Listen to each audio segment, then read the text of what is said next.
12%. That was all I asked for after 11 years sitting in a chair no one else on site wanted.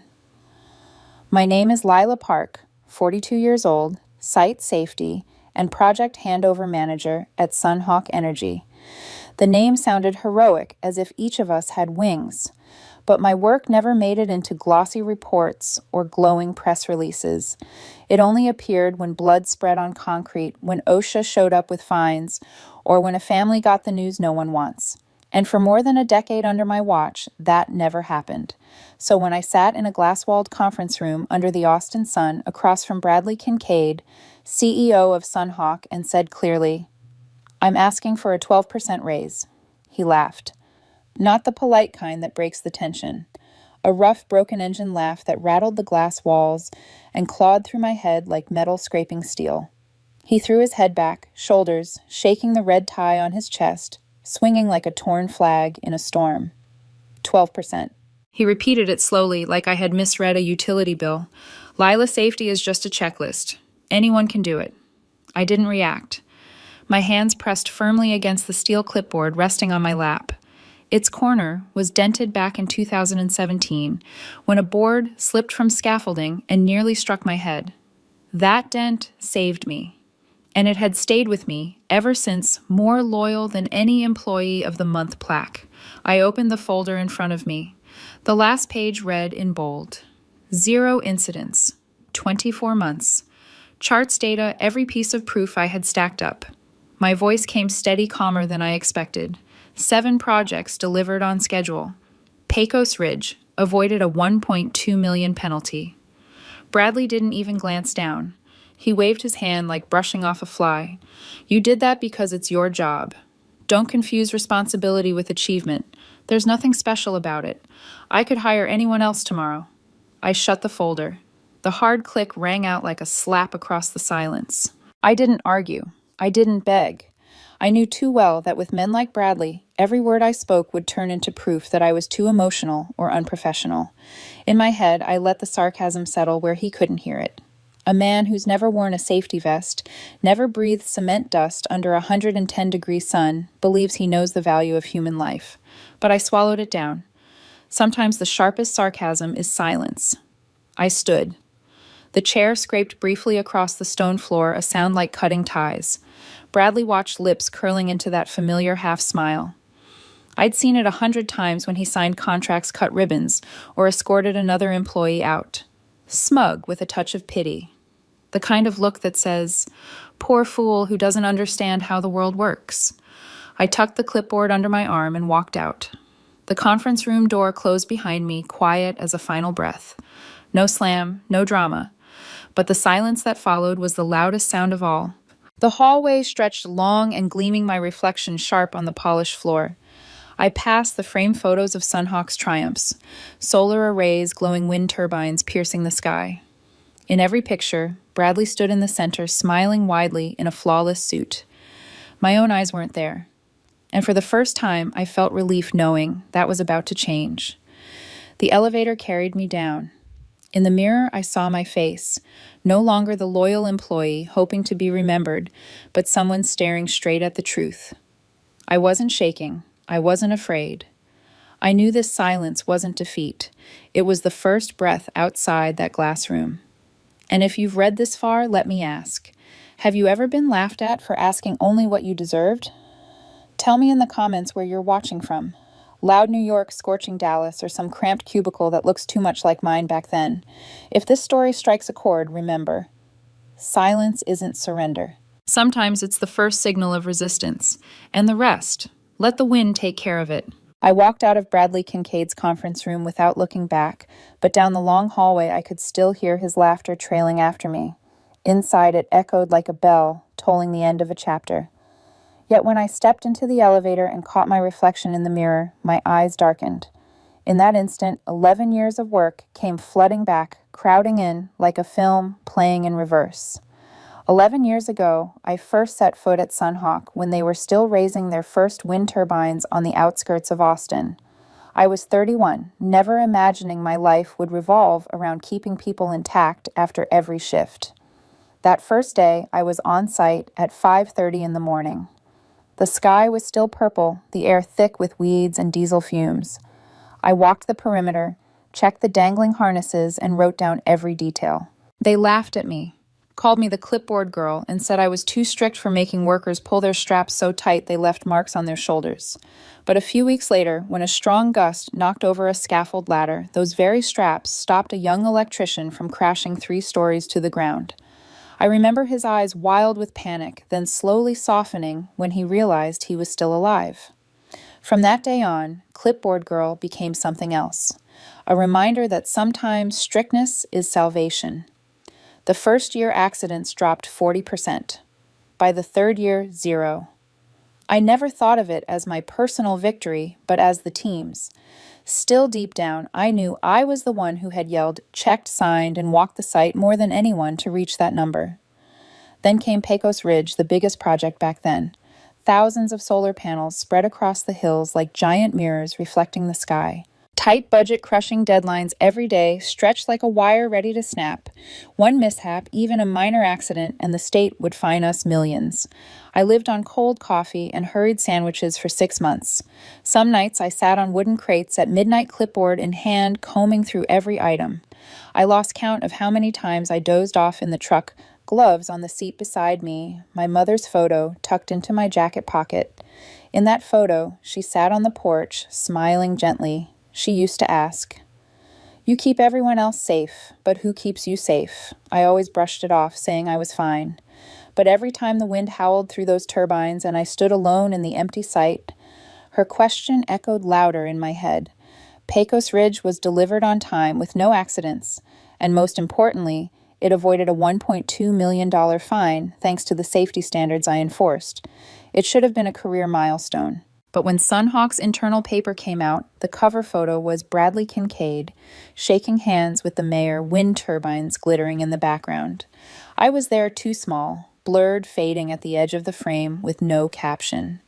The headline read, "Bradley Kincaid leads SunHawk into the era of absolute safety." I held that paper in my hands, sitting in the break room, a cold cup of coffee in front of me. The bitter taste lingered on my tongue as if even the coffee knew it had been forgotten. I didn't shout. I didn't call the comms team. I folded the paper, slid it into my locker, where it lay like a monument to silence. The years that followed repeated the pattern. I arrived before dawn, inspected every hook, every helmet. I took notes, filed reports, handled emergencies, and made sure everyone got home in one piece. And in the year-end meetings, my name was read like a footnote, while Bradley strode across the stage collecting plaques, praising his strategic vision and culture of safety. I believed in loyalty. I thought if I stayed long enough, worked hard enough, someone would eventually notice. I clung to my father's words. Loyalty matters. Loyalty is the foundation. He had worked in a factory for 35 years until the day it shut down without warning. I remembered his trembling hands holding the termination slip, my mother quietly saying, "You see, loyalty can be forgotten too." But I refused to believe it. I told myself I was different. SunHawk was different. Until that afternoon in the glass room when Bradley laughed in my face for asking 12%, I finally understood my father had been right all along. Loyalty doesn't mean recognition. It only makes you easier to ignore.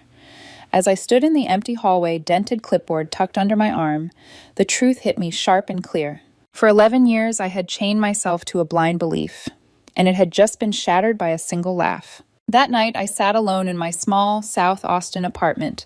On the kitchen table, the dented clipboard lay among a stack of papers, like an old piece of evidence. I opened my laptop, and for the first time in years, I was not writing an incident report or a weekly checklist. I was reading my employment contract. I scanned every line like an accidental lawyer. The bolded clause read, "All products, inventions, or initiatives created during work hours and using company resources belong to SunHawk Energy." I read it again, slowly searching for a gap. Then I realized the knowledge, skills, and instincts I had built over 11 years were not in that clause. They were not SunHawk property. They were mine. No term required me to sign over my memory, my habits, or my professional instinct to Bradley Kincaid. I leaned back and let out a quiet laugh. Not bitter, but like a breath being released. After all those years, I had thought I was chained. Turns out the chain never existed. I grabbed a felt marker, tore a scrap of paper, and scrawled 4 words. Day 1, for me. I stuck it on the corner of the clipboard covering the dent from 2018. The steel board was no longer only a symbol of safety, it became a starting signal. This time, not for the company, for me. The next morning, I arrived at the office earlier than usual, not to rush across the site as always, but to pack. I opened drawers, organized old blueprints, pulled out personal notes, and the little notebooks where I scribbled improvement ideas during lunch. Each page reminded me I had given far more than my paycheck ever reflected. Around 10 a.m., the desk phone rang. Bradley Kincaid flashed on the screen. I picked up. Lila, his voice smoothed out, trading yesterday's theatrics for the syrup of a salesman. I thought it over. Maybe we were too rigid. SunHawk is willing to consider a retention bonus, a generous check you can cash right away. I looked around the quiet office at the boxed files. I glanced at the clipboard with its new label. Then I answered calmly, "You cannot buy respect with a check, Bradley." Silence on the line for a few seconds. I expected the laugh. There was none. Just a forced sigh. Then he said, "You will regret this." I hung up. No argument followed. In the days that followed, I did my job, but my posture had changed. I was no longer the woman who arrived before dawn to tighten harnesses, believing loyalty would be repaid. I was finishing obligations before I gave myself permission to leave. I still signed end-of-day reports and walked the site to make sure everyone went home whole. But at lunch, I started writing ideas into my notebook. Ideas I knew would no longer be buried at SunHawk. A few coworkers noticed. Tanya, a young engineer, leaned in during break and whispered, "You look lighter. Did something happen?" I smiled, sipped cold coffee, and said, "Maybe I just remembered I have a life of my own." Over the next 2 weeks, Bradley tried again. An email. "We might consider a salary adjustment next quarter," a casual hallway run-in where he tossed over a line. Don't let emotion ruin your career. I said nothing. I learned that silence can be the firmest refusal. I wrapped things up cleanly. I left a list of procedures and handed off responsibilities. I boxed the reports that had once saved the company from massive fines and labeled the box company records. But my personal notebooks, the blue ink notes on yellow paper I took with me, they were mine. They were a life the employment contract could not touch. On my last day, I stood in the office one more time. The desk is empty. Noon light slanted through the glass onto the clipboard with the new label. I lifted it, tucked it under my arm, ready to step into a different kind of sight, the sight of my own life. I did not send a long farewell email to the company. I did not throw a cake party in the break room. I walked quietly past the achievement photos where Bradley beamed at the center of every frame. This time I felt no sadness, no sting. I felt free. When the elevator opened, I breathed deep and stepped outside. The Texas heat slapped my face, and somehow it felt cooler than ever. I knew then I was leaving SunHawk without curses, without lawsuits, without tit for tat. With one quiet decision and a small scrap of paper on a clipboard that read, Day 1, for me. The day I officially left SunHawk, Austin's heat pressed down so hard the wind itself felt like a furnace. I carried a small box of personal things, a photo of my mother, a pair of worn gloves, and of course the steel clipboard with its new label. Day 1, for me. I thought I would take a few weeks off, settle my life, before deciding on the next step. The call came sooner than I expected. "We've followed your work for years," a woman's voice said, firm and direct. North River Renewables needs someone who understands the site from the ground up, not just on paper. "Are you willing to talk?" I remember standing still for a few seconds in my empty kitchen, staring at the coffee pot releasing its last thin curl of steam. Then I answered simply, yes. 3 days later, I was in North River's conference room. Not flashy like SunHawk's headquarters, but bright clean, the kind of space built for focus instead of show.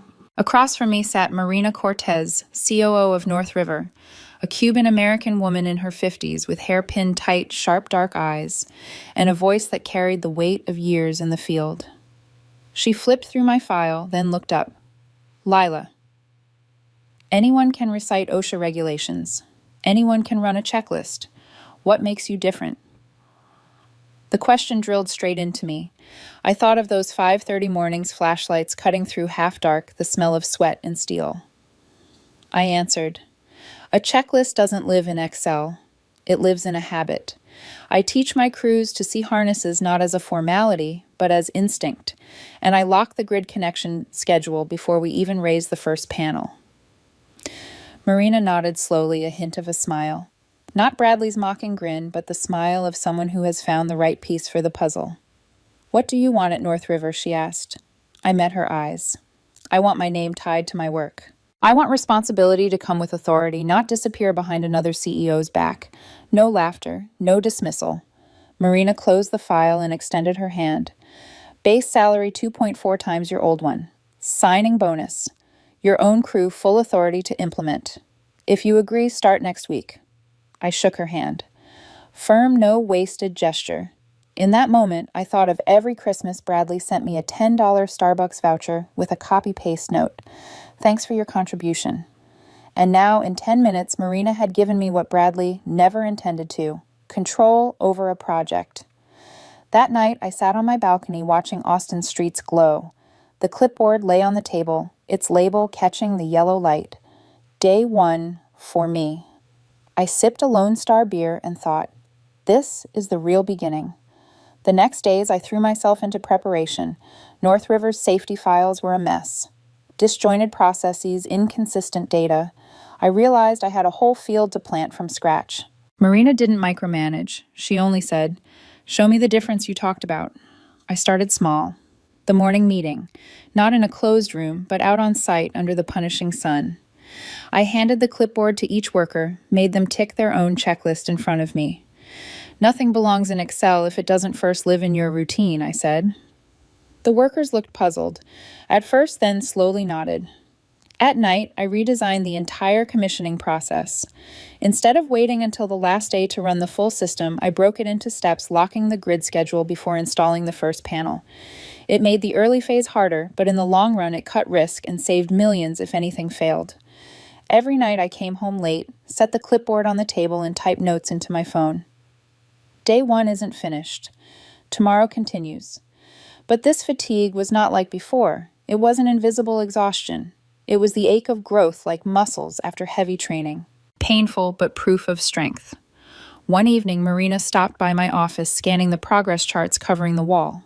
She asked, how much sooner do you think we can finish this project? Without hesitation, I said, 18 days. She let out a soft laugh, not mocking, but surprised, almost delighted. If you pull it off, you won't just have your own crew. You'll have a voice on the board. I glanced at the clipboard. The label was curling at the edges, but it still held fast. I knew then. This time, no one could take that first day away from me. Lampasas County, a small town nearly 2 hours outside Austin, where the fields stretched endlessly and the wind blew hard enough to snatch cowboy hats off heads. This was my first project at North River and also the biggest test. A $60 million solar farm expected to be finished in 11 months. I looked at the original plan and saw the flaw immediately. Everything was stacked at the end. Build it all first test, later commission at the very last, which meant if something failed, the whole system could collapse. I had watched that exact scenario unfold at SunHawk too many times. Missed my deadlines, penalty fees, and a CEO issuing statements about so-called unforeseen circumstances. I wiped the plan clean and started over. We commission in parallel, I said at the first meeting. The room went silent. A few engineers frowned. Some managers scribbled notes, but the doubt in their eyes was obvious. Someone muttered, "That's more complicated, and it takes more people." "Exactly," I replied. "But it cuts the risk. If we want to finish ahead of schedule, we cannot let all the risks pile up in the last month." Marina, the COO, sat at the end of the table, arms folded, eyes steady on me. "Do it your way," she said. "But remember, the responsibility is yours." I nodded. I was used to carrying responsibility without authority. This was the first time I had both. But projects are never just about engineering. Lampasas was a small town, and its people lived right next to the construction site. They worried about noise trucks, and their fields turning into a sea of cold solar panels. I asked for a community meeting. In the old town hall, the smell of aged wood mixed with watered-down coffee. The room was full tempers hot. "You people just come here to take the land and leave," an old man shouted. A woman jabbed a finger at me.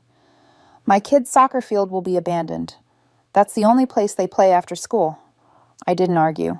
I pulled out my clipboard, flipped to a blank page, and wrote in big letters, "Community Fund." Then I looked up. "If you're worried about the field, we'll set up a repair fund. North River will sponsor it. What else do you need?" The air shifted. Not trust, not yet, but less hostility. A mechanic spoke up. "If North River really does it, we'll cooperate.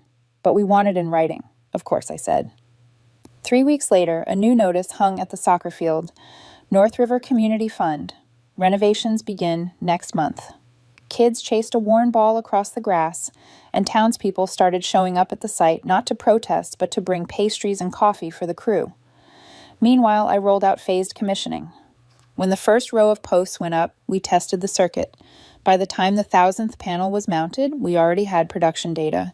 The engineers who had doubted me were now energized, watching the schedule move faster than expected. Every day, I was on site by 5:30. The clipboard thickened with notes. My old gloves finally split at the fingers, but I kept them as a reminder. One evening, after a long shift, a young engineer came to me, voice breaking. "I've never seen a project run this smoothly. Honestly, you've made us believe in this work again." I only smiled. At SunHawk, that line would have turned into one of Bradley's conference speeches. At North River, I kept it close to my chest. When the project closed out, the results exceeded everything. Delivery 18 days early, no incidents, no accidents, no penalties. The local press ran the headline, "The Quiet Manager," the woman who turned a checklist into culture. I read the article in a small Austin cafe, sipping bitter espresso, laughing quietly. The Quiet Manager. A name both fitting and ironic.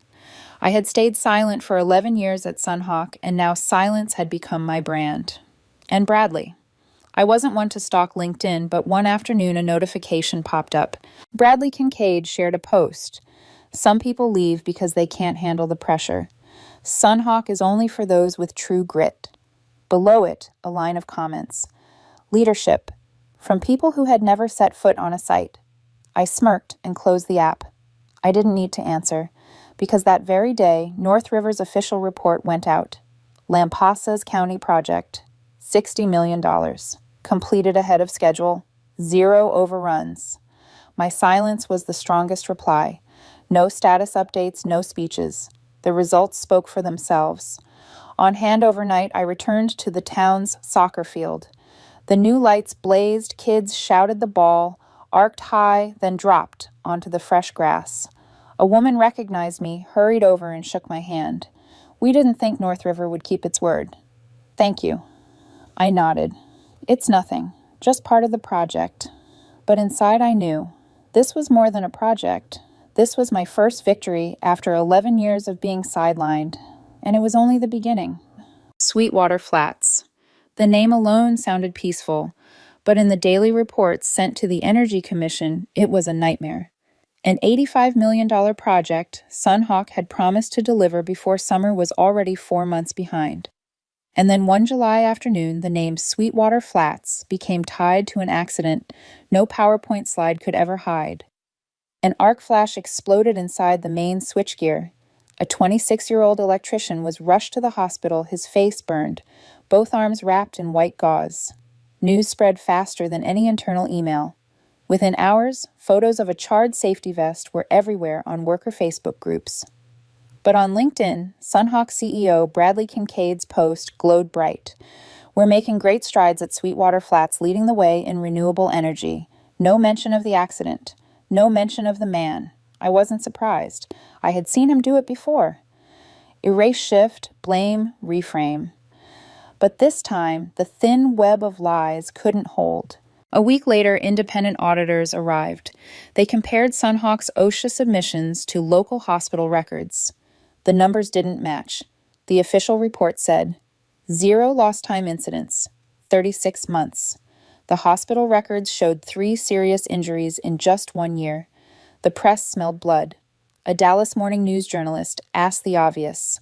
If these numbers don't match, what else in SunHawk's reports can we trust, Bradley? called an emergency meeting. A former colleague told me his voice shook the room as he slammed reports on the table, blaming everyone. And in the end, like a cheap script, he pointed the finger at me. A disgruntled ex-employee. She has a motive to sabotage us. The leaks must be from her. I laughed when I heard. I was too busy running a new project at North River to waste time sabotaging SunHawk. What ruined SunHawk wasn't me. It was their own system built on the illusion that pretty numbers equaled safety. But then something happened that Bradley never expected. Someone young inside SunHawk couldn't take it anymore. Tanya Green, an electrical engineer, barely 2 years in, went public. She posted on an engineering forum with a photo of the report she was forced to sign. The bold line read, "No incidents reported, a complete lie." Tanya wrote, "I was told to sign off on data I knew was false. I cannot stay silent." Her post was a match tossed into gasoline. Other engineers joined in recounting times they were pressured to alter numbers moments when supervisors told them not to record it. Bradley scrambled for lawyers, but it was too late. Hospital data eyewitness accounts, and now documents leaked from inside. I sat in my North River office scrolling through the updates thinking, sometimes truth doesn't need a lawyer. It sparks on its own like a blown fuse. The real tragedy at Sweetwater Flats wasn't just the accident. It was when the entire wall of fake numbers collapsed, and there was nowhere left to hide. Bradley kept trying to claw back, his press release said. Certain individuals are exploiting social media to spread misinformation, damaging the company's reputation. But the denial sounded thin, like a hammer tapping a coffin already built. I remembered the look in his eyes the day he laughed at me for asking 12%. In that look was the arrogance of someone who thought himself untouchable. Now that arrogance stared back from headlines across Texas. SunHawk is under investigation for safety fraud. The CEO is under board pressure. And this time, I didn't need to say a word. At North River meetings, colleagues asked if I felt vindicated. I only shrugged. Vindicated. Maybe a little. But more than that, I pitied the workers at Sweetwater, the ones who should have been protected, not erased into a fake zero, so the CEO could brag. Bradley could blame a disgruntled ex-employee all he wanted. I knew the truth wasn't on his side. The truth was surfacing every day, carried by the voices of younger people brave enough to stand up like Tanya. And I knew SunHawk's story was only beginning to crumble. The phone kept ringing for 2 weeks after Lampasas wrapped and flew. Good news moves fast in this industry. Measurable results, clean data, zero incidents. That is something money cannot buy. North River pulled in new bids, and within a month I signed 2 more contracts, then another 3 major projects across 3 very different sites. An industrial warehouse roof in San Marcos, a backup battery system for a regional hospital in Waco, and a small community install outside Fredericksburg. Each contract was a new equation: schedule safety, local government relations, and of course, tight cost control. I am not bragging when I say my crew quickly became a well-oiled machine. It was the product of morning site meetings of turning checklists into habit of early testing, so we did not shove risk into the final hour. The papers called me the quiet manager. I knew that was how local press packages big things in bite-sized headlines. For clients, the numbers spoke loudest. Faster grid connection, less downtime, spotless safety records. For North River, that translated into valuable contracts and a reputational jump. But big wins raise a question. Who benefits and how? In an executive meeting, I put forward a proposal I had been shaping for a week. Create an internal fund to support hiring, training, and rehiring workers who lost jobs when SunHawk cut positions. Skilled field people were left standing on the curb. I named it Blue Hard Hat Fund, the Blue Hard Hat, a simple message. We see them and we keep them in the industry. The supporting deck was pragmatic, not theatrical. A list of suitable vacancies, an accelerated training timeline. The budget needed for OSHA 30 and NFPA 70I, certification for 60 people, and an ROI model showing how many days of downtime we would save by retaining experienced staff. Some of the numbers were convincingly clear, but the boardroom did not break into applause. A few large shareholders furrowed their brows when the budget appeared. Are we burning cash? That question was not about compassion. It was about return on investment. They feared this fund would be a cost with no clear payback. Someone suggested prioritizing hires for key roles. What about the rest? Marina sat beside me, head tilted, eyes bright as always. Lila, she said, that sounds good, but I want to know. Are you doing this for fairness or for revenge? Her question probed, not accused. It quieted the room for a beat. I put my hand on the clipboard and felt the cold steel edge a reminder. I answered slowly. If this were revenge, it would die fast. Revenge is an emotion, and emotion burns out. I want a program that lasts. Skilled workers retained. Communities certified. Capability is a long-term asset that the company can use. Silence, then, a few cautious nods.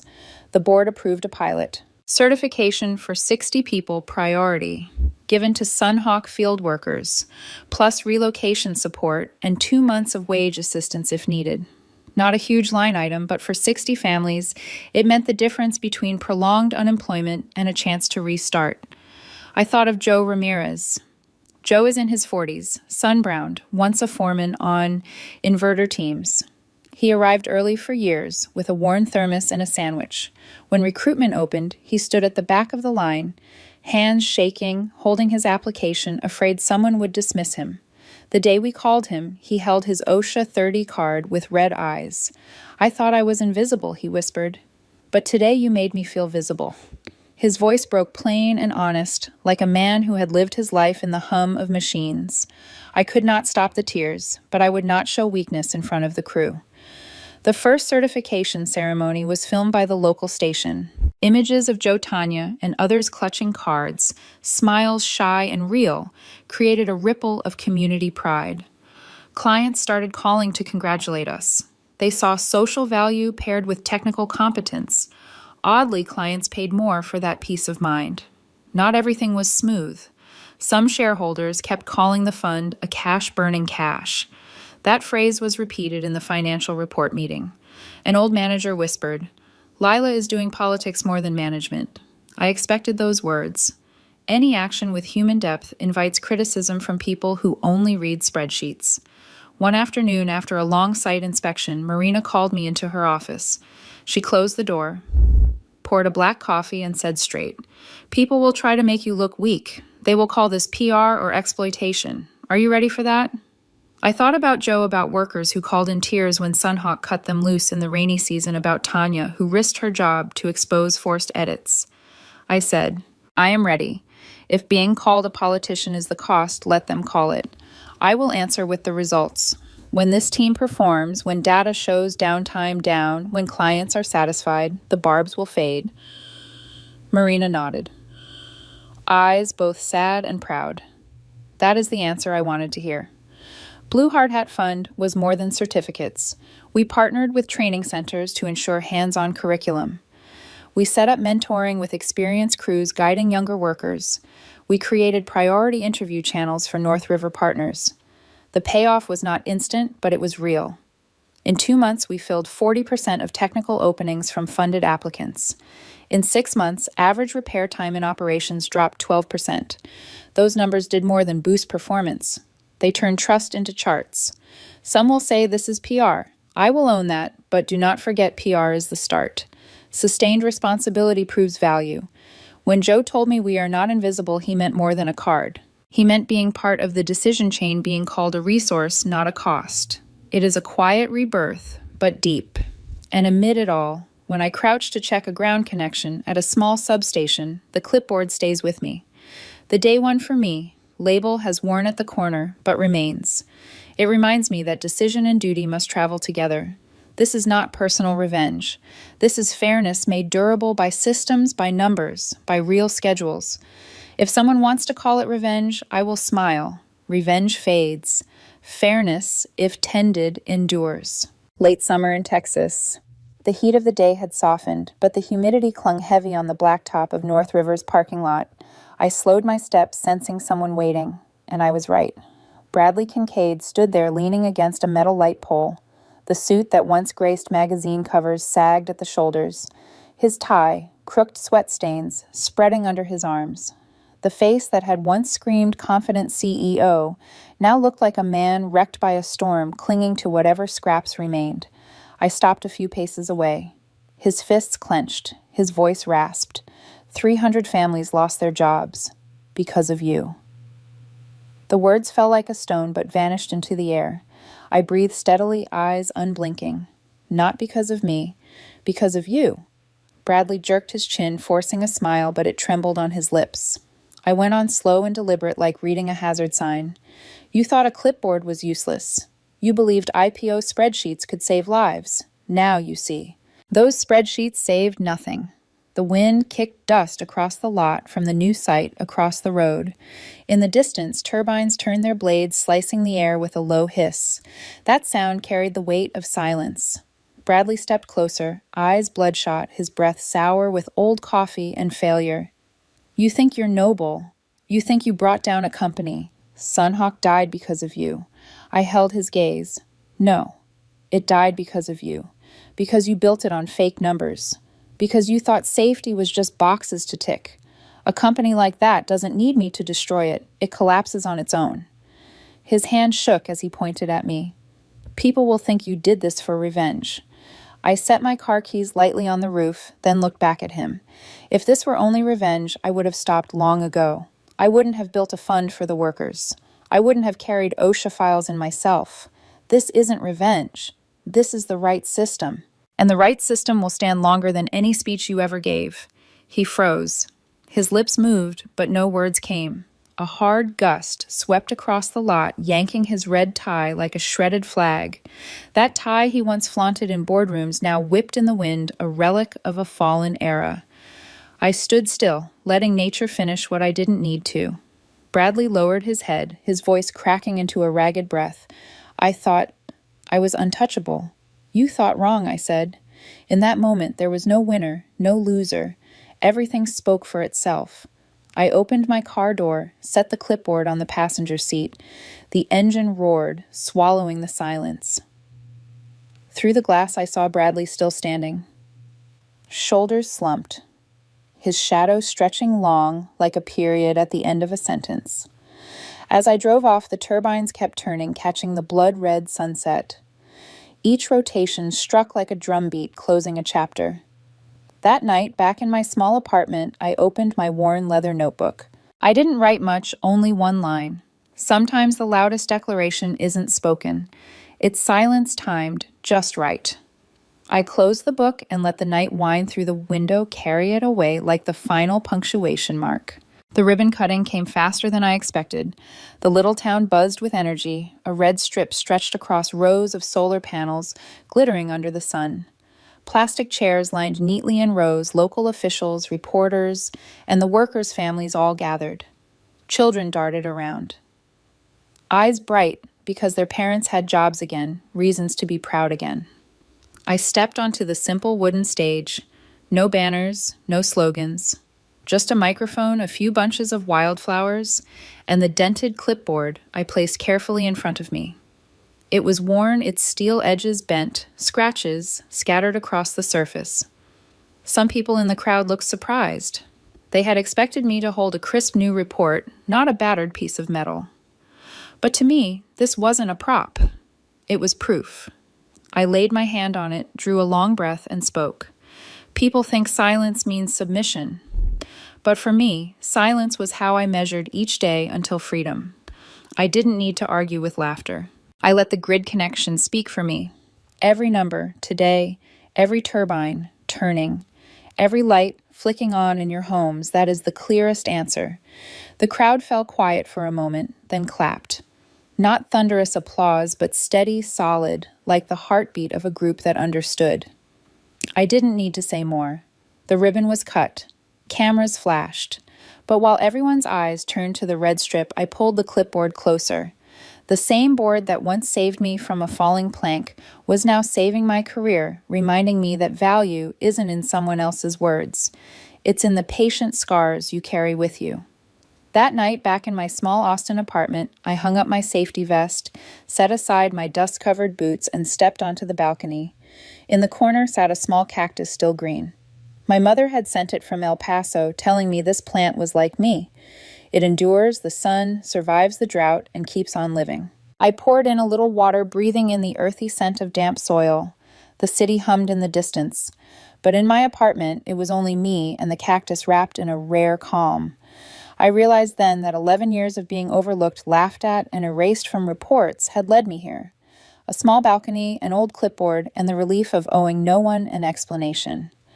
I opened my laptop, typed a few lines for myself, but also for anyone listening. Have you ever been laughed at for asking only what you deserved? Maybe in Boston and Dallas, or right inside the office where you sit. Comment and tell me where you're watching from.